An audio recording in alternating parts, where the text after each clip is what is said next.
If you watched last night's episode, I hope you fast forwarded through at least the first 6 minutes where all we saw was Kody and Robyn kissing, pretending like they were teenagers because Kody decided to shave off his mustache and he didn't want cuz Robyn doesn't want to deal with a prickly mustache when she kisses. And then all of a sudden this episode, after 9 episodes or whatever we're at, of Robyn acting she doesn't want to kiss her husband, now she suddenly wants to make out with him like they're teenagers. Literally don't care.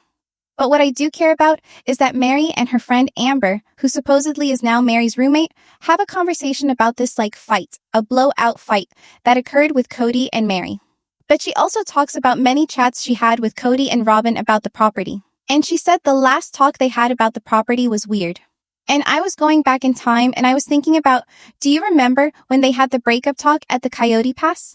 Do you remember how Kody and Robyn were sitting at the picnic table with Meri, and they were seriously with a straight face telling Meri that she would be getting 2 acres? This is just weird to me.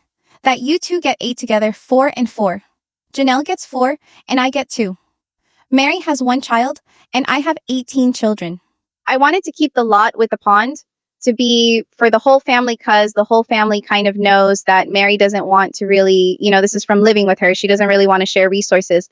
And you recall that Meri was like, well, wait a minute. Why are you guys both getting 4 acres and Janelle's getting 4 acres and I'm getting 2 acres? Why are you getting 8 of the 14 acres if we do it this way? What? That doesn't even make sense. Why? Why are we doing this way? And Robyn's all, my estate. Yo, Robyn, your estate is Kody's estate because you're married. Okay. So apparently there were more conversations like that. And it was clear that Robyn was totally on board and totally okay with Kody screwing Meri. So now for her to pretend like she wants everything to be fair is ridiculous. But apparently an A fight goes down because Kody is attacking who? Jen. But the whole issue here is that Meri has 0 trust with Robyn. And Meri doesn't want to see Robyn. And despite Robyn pretending like she's gotten no involvement on the show, behind the scenes, they're having conversations and she's being apparently a nightmare. I just stood my ground and I don't think that she liked it, but whatever. Meri and I have always been able to talk pretty frankly with each other. I was really just trying to find out what she needed, and it really my intention was always in her best interest. I feel like if Robyn and I were to have a friendship again, it would have to start at the very beginning, because she is loyal to Kody as she should be. I am not. So, as you see, Robyn lies and says that she was always listening and interested in Meri's best interests. But you see from the clip I showed that Meri was confronting Kody and Robyn about the 8 acres. And Kody justified it by saying, Meri only has 1 child. I have 18. I need this land for the family and Meri doesn't want to share resources. By the way, this was after Meri was leaving the family and had no intention to build. And they were trying to divide the property because Meri was leaving. And Kody's like, well, don't you want to build here, Meri? You can have 2 acres. They didn't want Meri to leave because they knew they were going to have to get Meri. Meri was going to fight for more, right? And Robyn during that entire talk was belligerent and she ran off and she started crying and she had all these she had that snot running down her nose and she was not and did not care about her best interest. Robyn was worried about her estate and she felt like she deserved more. And Kody acted like Meri deserved less because she had less kids and because he somehow had all these other kids that were going to come use a dirt pond. All right. So based upon past, we see obviously that Kody and Robyn are liars and they were liars and they were going to screw Meri. They were going to, and we'd have to have some really hard talks. There's not trust with me and Robyn. There's not. I'm done. I'm not going to deal with this. In fact, at the end of the call, I said, I'm not your wife and I'm not going to, I don't have to listen to this and I'm done. You can talk to my lawyer from here on out. And I have not talked to him since then. I did have a really rough talk with Kody. In that exchange, he went after Jen, and I won't stand for that. So, between the conversation where they're all sitting, Janelle and Meri and Kody on a Zoom talking about the offer, there's apparently a second conversation where Kody calls her and yells and screams at her about the property, and he starts going after her friend Jen. We'll get to why that happens in a second here. But on the show, Kody acts pleasant like he's just doing things in the best interest of everyone, that he's being a good guy. And then when cameras are not rolling, he's yelling and screaming at her. And Meri actually spoke about or alluded to this talk when she was interviewed with Tamron Hall when she was on the Tamron Hall show. And she made a comment about how, Kody had not been being kind, that there was going to be stuff coming up in the season where you'll see what was going on with Robyn, and why there were issues in this relationship, and that Kody was just not being a good person and she was evaluating her relationship, and that she even said, I wasn't going to allow him to speak to me like that anymore. And so Kody's anger is about money. Kody's anger is about his claim to money. And Kody is used to being able to berate and belittle and yell at Meri and his other wives to get what he wants. Right? And like I said, Robyn knows who Kody is. Robyn knows what Kody's doing. And still within all of this, Robyn refuses to admit that it's not the women that are doing anything wrong. It's Kody, because Robyn somehow thinks that if she kisses his ass, everything's fine. And if you don't kiss his ass, then apparently it's your fault. She's still brainwashed and silly, but whatever. So, this is where it gets interesting, because then Kody goes into why he's mad at Jen, which makes no sense. It's hard for me to not see Jen as a foe. I think that Jen encouraged Meri to leave. I think Jen way back in Vegas, because she told Janelle that she thought Meri should empty our bank account and run away. Evidently, he has somebody who wants to buy it. Let's now do it, but I need you to do this and this and this. It's well, I'm not going to do this and this and this. Exactly. His way. I'm not going to do it your way. I don't know why Kody needs to throw Janelle under the bus here, or even throw Miss Jen under the bus here. Because Kody didn't want to be with Meri. He didn't want to be married to Meri. In fact, Kody left Meri and married Robyn. Kody then abandoned Meri. Kody wanted nothing to do with Meri. Kody didn't sleep at Meri's house for 8 years before before she finally left him and the family and was I'm done. And he's all Jen told her to leave and take the bank account. You mean when they lived in Las Vegas and they were husband and wife and they had joint bank accounts? You mean when Kody and Meri had accounts together and had shared property together?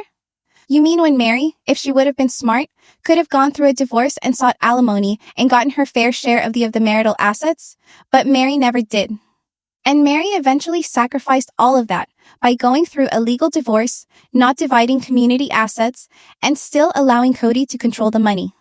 You mean the thing that never happened, Kody? And if Jen told her to leave him in Vegas, why did it then take her 10 years to leave Kody? And Kody, you didn't want to be with Meri anyway, so why does this matter? The only reason he doesn't like Jen, and this is my opinion, I can't say for sure, but Jen sees things for what it is. I don't always love the mean girl relationship that happens between Janelle or between Meri and Jen. And I don't always find it helpful or, whatever. But it is funny. But she is a mirror to Kody, right? She's a mirror.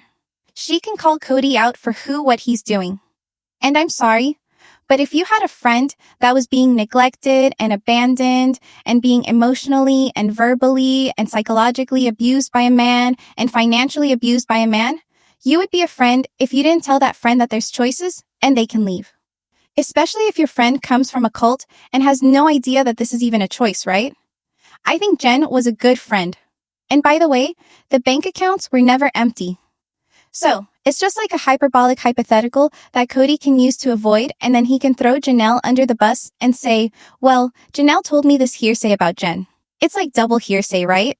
So, it's Janelle tells Kody that Jen said this to her about Meri, but Jen had told Janelle that she told this to Meri, right? So, it's I don't even know if that's double or triple rumor. It's the game of telephone. What he hates about Jen is that Jen was the friend that was there for Meri, that gave her strength and a backbone, and showed her another way and supported her and offered her a path out. That's Jen. That's a good friend. Even if I don't always love the banter and the joking and the childish stuff, that's still a good friend. After we took the deal, Janelle was worried about losing the buyer. And so Janelle's pushing me to either comply complete with what Meri's wants were, or forced to sell. I got in this place where I was secret deal almost with Janelle. Hey, we'll just sell it out from under these other two cuz Robyn was we are not going to mess them over. No, we should mess them over. And Kody said, well, I could sell it without Meri's consent. I'm well, you could, but he could sell it. He could have forced a sale on everything. So yeah. What's extremely confusing to me about all of this is that when they transferred all of the properties, the agreement on the properties, Meri had very little legal say at that time because she held such a small part of the property, right? So, she held a gift with Kody and her and Janelle where they had to deed and add Robyn to it. But outside of that, she had nothing to sign in terms of Janelle and Kody accepting to add Meri to the deed that they had together. She had nothing to sign when it came to Robyn and Kody choosing to add Meri and Janelle to their parcel. And it was Robyn that held out and did not sign until March 26th of 2025. Kody and Janelle came to this deal in January. And Meri doesn't need to sign because she had no formal say in regards to the transfer. That's no formal say to the transfer. And then the sales papers show that it's signed by Janelle in January. Okay, but it's not recorded until March. Kody's autograph is the 17th of January. Robyn's is the March 26th. That's for one of the lots on the single plot that Meri had with Kody and Janelle. She signed on January 15th or Janelle signs January 9th. Meri signs January 15th. Kody signs January 17th. Meri wasn't holding anything up when it came to the split of the property. She wasn't holding anything up at all. It was Robyn that didn't sign until March 26th. The sale could not go through, and the transfers of the deeds could not be recorded until Robyn signed off, because she was on all of the parcels officially, and she refused to notarize the signatures and notarize the transfer until the 26th of March. At no time in that period is Kody and Robyn talking to Meri. They're talking through lawyers. And again, the only person that waited and hemmed and hawed and held up the sale was Robyn. She was the one that held out until March 26th. If Robyn cared about it being fair and reasonable, she would have agreed on the 17th of January and signed with Kody, but she didn't. So, my guess is that Kody was having Robyn hold out his power over Meri, right? And will be like, well, Meri, Robyn will sign if you sign an ENDA, right? That's my only assumption here, because they always leave out the truth, right? And Meri says she was not the one that held it up. She wasn't. She was not the one that held it up. It was Robyn. And Kody was using Robyn's signature as leverage and saying like, if you, Meri, don't agree to this, we won't sign. It's just sick if you think about it. So Meri has to go through the whole ENDA process, right? Janelle admits that there was this conversation about a side deal, right? And it doesn't happen, because it can't legally happen. There's no way this could have happened. But Kody and Robyn are the bad people here. And so for Robyn to then make comments like this, it's just insane. There's been more effort put into creating pain and hurting each other than the effort that was put into the relationship. It makes me angry. Maybe if you had taken all that energy and put it into like actually working out the relationship, we might not be in this mess, but let's just keep going and trying to hurt each other. Cool. I just don't think anybody's understanding how long the pain will last because of the damage that's being done. Do you remember in Christine's book where she said that Kody will take the fall for Robyn so that he takes all the blame even though she's the one that's instigating it, and that if something is her fault, he'll say it's his fault? This is one example. It is her fault that this lasted as long as it did. It is her fault the sale did not go through until April. It is her fault that she did not sign. But Kody is blaming Meri, and he's saying he's the one that's going to do a side deal out from under Robyn, which is not legally possible. And he's doing this to protect Robyn, because she's the one that holds up the sale. And then, for Robyn to then acknowledge in this episode that she knows that Kody is a jerk, that Kody is mean, that Kody can lash out and act inappropriate and scream and yell, and that Kody admits to being the devil and wanting to be the devil, and she just laughs about it for then her to go and blame the women for hurting Kody. Hurting who? She says, for all of the effort that people are putting into trying to ruin each other and hurt each other. What effort? What effort? What effort are they doing to hurt Kody? Other than leaving an abuser? Other than leaving an abusive husband and his abusive wife? Robyn does this thing on the show where she pretends like she says nothing about the women. She says nothing negative about the women. But then she does like that, where she says it's their fault too. Robyn is mad that they are telling the truth about her. She doesn't like to hear what she's done. She doesn't like accountability.